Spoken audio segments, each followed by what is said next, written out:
Sobre a morte. Há questões que, uma vez abordadas, nos isolam em vida e até nos destroem. Ao adentrarmos nelas, não temos mais nada a ganhar ou perder. Da perspectiva de uma tal região, a aventura espiritual ou elan indefinido na direção de múltiplas formas de vida, o impulso absurdo e ilimitado na direção de conteúdos inacessíveis e na insatisfação pela limitação dos planos empíricos, tornam-se simplesmente manifestações de uma sensibilidade exuberante que carece daquela infinita seriedade que caracteriza quem aborda questões perigosas. Ter uma seriedade infinita quer dizer estar perdido. Não se trata aqui do espírito calmo, nem da gravidade sem conteúdo, mas das pessoas consideradas sérias, mas de uma tensão tão doida, que cada momento da vida somos alçados ao plano da eternidade. Viver na história, perder então todo o significado, pois o momento é vivido com uma atenção tão exagerada que o tempo se apresenta apagado e irrelevante diante da eternidade. É evidente que, diante de questões puramente formais, por mais difíceis que sejam, não se pode exigir uma seriedade infinita, pois elas são exclusivamente produzidas por incertezas da inteligência, sem desapontar da estrutura orgânica e total do nosso ser. Só o pensador orgânico e existencial é capaz desse tipo de seriedade, pois só para ele as verdades são vivas, frutos mais de uma tortura íntima e de uma afecção orgânica que de uma especulação inútil e gratuita. Diante do homem abstrato que pensa pelo prazer de pensar, surge o homem orgânico, que pensa sob a determinação de um desequilíbrio vital que está além da ciência e além da arte. Gosto do pensamento que mantenha o aroma de sangue e de carne e prefiro 1000 vezes a abstração vazia, a reflexão gerada por uma efervescência sexual ou por uma depressão nervosa. Será que os seres humanos ainda não se convenceram de que já passou o tempo das preocupações superficiais e inteligentes?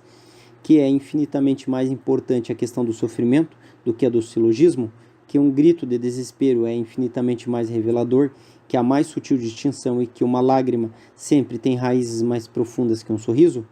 Por que não queremos aceitar o valor exclusivo das verdades vivas, das verdades por nós produzidas e que revelam realidades e valores que nos constituem?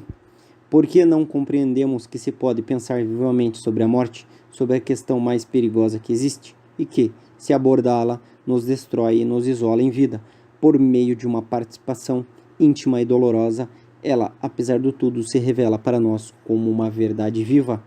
É possível falar da morte sem a experiência da agonia? A morte não pode ser compreendida sem que a vida seja sentida como uma longa agonia, em que a morte se confunde com a vida. A morte não é algo exterior, ontologicamente diferente da vida, pois morte como realidade autônoma da vida não existe. Entrar na morte não significa, assim como crê mentalidade vigente em geral o cristianismo, dar o último suspiro e passar para uma região de estrutura elevada e positividade diferente da vida, mas descobrir na progressão da vida um caminho para a morte e encontrar nas pulsões do vital uma profundidade imanente a ela. No cristianismo e nas metafísicas que reconhecem a imortalidade, entrar na morte é um triunfo, é acessar regiões excelsas, metafisicamente diferentes da vida. Pela morte, que se torna uma região à parte da natureza, o homem se libera enquanto a agonia, ao invés de abrir perspectivas para a vida em que ela se realiza, desvela esferas que o transcendem completamente. A distinção dessas visões, o verdadeiro sentido da agonia parece-me ser a revelação da imanência da morte em vida, porque tão poucos têm a sensação da imanência da morte em vida e a experiência da agonia tão rara. Não seria falsa toda a nossa suposição, tornando-se verossímil o esboço de uma metafísica da morte, apenas por meio da concepção de uma transcendência dela? Gente saudável, normal e medíocre não tem a experiência da agonia nem a sensação da morte. Essa gente vive como se a vida tivesse um caráter definitivo. É graças à estrutura do seu equilíbrio superficial que as pessoas normais sentem que a vida goza de uma autonomia absoluta em relação à morte, objetivando-se a uma realidade que transcende a vida. Por isso elas consideram que a morte vem do exterior e não de uma fatalidade interna da natureza. Viver sem a sensação da morte significa experimentar a doce inconsciência do homem comum, que se comporta como se a morte não constituísse uma presença eterna e inquietante. Uma das maiores ilusões do homem normal é acreditar no caráter definitivo da vida e estar acima da sensação de encarceramento da vida pela morte. Revelações de ordem metafísica só começam a nascer quando o equilíbrio superficial do homem começa a oscilar e quando a espontaneidade ingênua é substituída por um tormento doloroso e tenso do vital. A transcendência da morte está presente na visão daqueles que, graças à incerteza da vida, não chegam a um substrato orgânico ou a uma agonia íntima, mas a uma causa exterior, desenvolvendo até o paradoxismo a sensação de serem engolidos rápida e bruscamente pela morte. Neste caso, a sensação da morte é tão rara que é como se não existisse. Mesmo ao atingir por vezes uma forte intensidade, a manifestação, tão distante no tempo, anula a possibilidade de uma obsessão dolorosa. O fato de que a sensação da morte só aparece quando a vida sofre um desequilíbrio ou uma interrupção de sua espontaneidade irracional, quando a vida é sacudida em suas bases e quando o ritmo vital é ativado por uma tensão total e não por uma expansão superficial e efêmera, prova, até o nível da certeza interior, a imanência da morte na vida. Uma análise de suas profundezas nos demonstra quão ilusória é a crença numa pureza vital e quão infundada é a convicção num substrato metafísico do demonismo da vida. Sendo a morte imanente à vida, por que a consciência da morte torna impossível viver? A existência do homem normal não é perturbada, pois o processo de entrar na morte ocorre de maneira perfeitamente ingênua, com a diminuição da intensidade vital. Para ele só existe a agonia derradeira e não uma agonia duradoura, ligada às premissas do vital. Numa perspectiva profunda, cada passo na vida é um passo na morte, enquanto as lembranças não passam de um sinal ao nada. O homem normal, privado de compreensão metafísica, não conscientiza sua entrada progressiva na morte, embora nem ele, assim como nenhuma criatura, escape desse destino inexorável. Com a autonomia em relação à vida com que a consciência nos dota, a revelação da morte se torna tão intensa que sua presença destrói toda espécie de ingenuidade, toda ela de alegria e toda a volúpia natural. Há uma perversão, uma degradação infinita na consciência da morte. Toda a poesia ingênua da vida, todas as suas seduções e fascínios parecem desprovidos de conteúdo, assim como vazias parecem todas as projeções finalistas e ilusões teológicas do homem. Ter a consciência de uma duradoura agonia significa obter a experiência individual a partir de um contexto de ingenuidade e de sua integração natural, a fim de desmascarar a sua nulidade e sua insignificância. Significa atacar as próprias raízes irracionais da vida. Observar como a morte se estende sobre este mundo como um sopro imanente e destruidor, como ela destrói uma árvore ou se insinua no sonho, como murcha uma flor ou uma civilização, como corrói o indivíduo e a cultura, significa estar acima das lágrimas e dos remorsos, acima de quaisquer formas ou categorias. Quem nunca teve a sensação daquela terrível agonia, quando a morte se alça dentro de nós e nos envolve como um afluxo de sangue, como uma força interior incontrolável que se apodera de nós até nos sufocar, ou quando nos pressiona como uma serpente, provocando pavorosas alucinações. Não conhece o caráter demoníaco da vida e a efervescência interior que produzem as grandes transfigurações. É necessário esse tipo de negra embriaguez para entender por que não gostaríamos de estar mais próximos do fim de tal mundo. Não a embriaguez luminosa do êxtase, em que visões paradisíacas se apossam de nós, num encanto de esplendores e cintilações, em que nos alçamos a uma esfera de pureza onde o vital se sublima em imaterial, mas uma tortura demente, perigosa e destruidora do vital caracteriza essa negra embriaguez em que a morte surge na terrível sedução dos olhos da serpente dos pesadelos.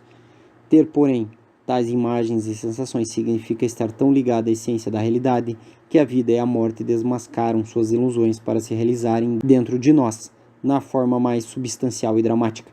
Uma agonia exaltada une, com um terrível turbilhão, vida e morte, enquanto um satanismo bestial empresta lágrimas à volúpia.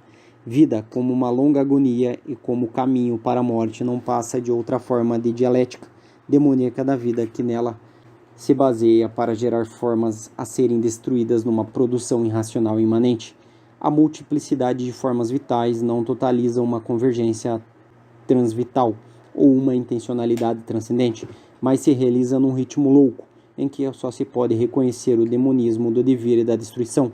A irracionalidade da vida se manifesta nessa expansão exuberante de formas e conteúdos, nesse impulso frenético de substituir aspectos gastos por aspectos novos, sem que tal substituição signifique um aumento apreciável ou uma totalização qualitativa.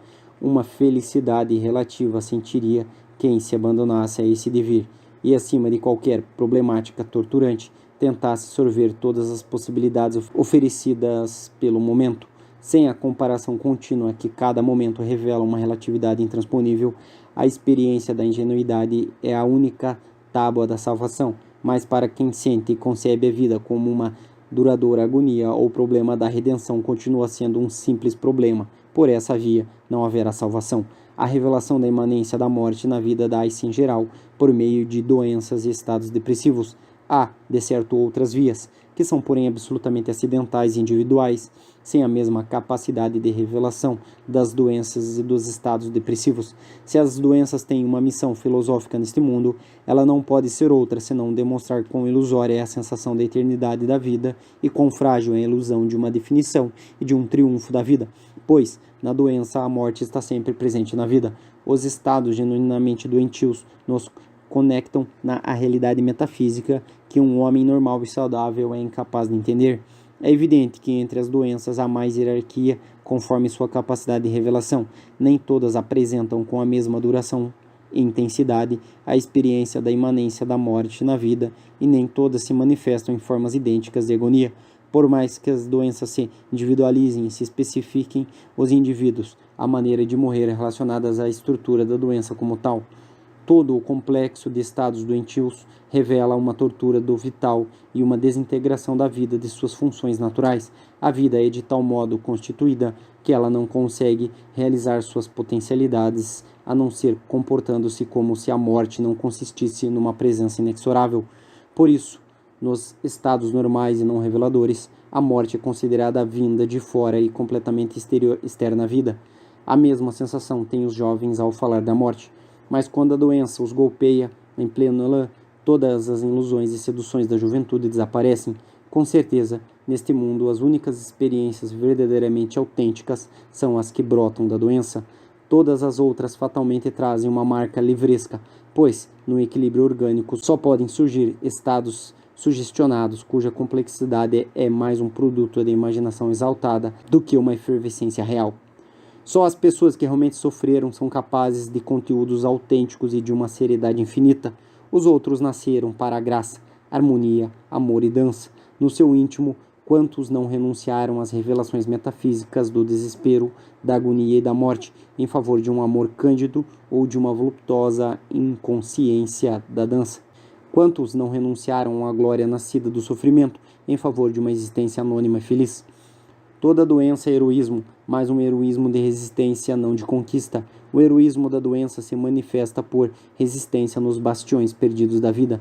Esses bastiões são irremediavelmente perdidos não só para os que se encontram organicamente afetados por certas doenças, mas também para aqueles cujos estados depressivos são tão frequentes que, diante de sua estrutura objetiva, mantêm um caráter constitucional. Os estados depressivos não revelam somente a existência como objetividade sensível, mas também a morte. Assim se explica por que as interpretações comuns não encontram justificação mais profunda para o temor da morte que se manifeste em certos depressivos. Como é possível que, numa grande vitalidade, por vezes até mesmo exuberante, surja o medo da morte, ou pelo menos a questão da morte? A esse fato surpreendente, característico da mentalidade ordinária, só se pode contrapor grandes possibilidades de compreensão essencial, encerradas na estrutura dos estados depressivos. Neles, onde a dualização com o mundo se torna dolorosa e progressiva, o homem se aproxima cada vez mais de suas realidades íntimas e descobre a morte em sua própria subjetividade. Um processo de interiorização avança até certo substancial da subjetividade, ultrapassando todas as formas sociais que revestem. Uma vez tendo também ultrapassado aquele centro, a interiorização progressiva e paroxística revela uma região em que a vida se une à morte, onde o homem não se desprendeu pela individualização das fontes primárias da existência e onde o ritmo louco e demoníaco do mundo age em sua plena irracionalidade.